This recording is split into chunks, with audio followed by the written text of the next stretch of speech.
এইবার খুব শীঘ্রই প্রকাশ পেতে চলেছে আসল সত্য। আর্যের প্রথম স্ত্রীকে খুন করা হয়েছে, আর এরপর থেকে মেয়েদের থেকে দূরে থাকে আর্য।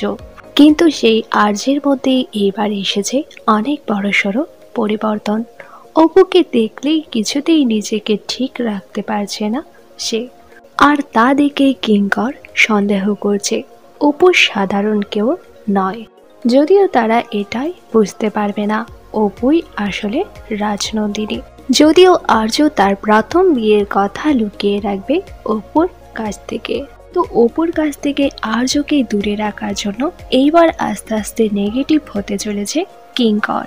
এছাড়া রিমেক অনুসারে আর্যের প্রথম স্ত্রী রাজনন্দিনীর খুনি ছিল কিঙ্কর। যদি মারাঠি রিমেক অনুসরণ করা হয় তাহলে শেষ পর্যন্ত দেখা যাবে প্রথম স্ত্রী রাজনন্দিনীর খুনের জন্য দায়ী ছিল আর্য এবং কিঙ্কর দুজনেই।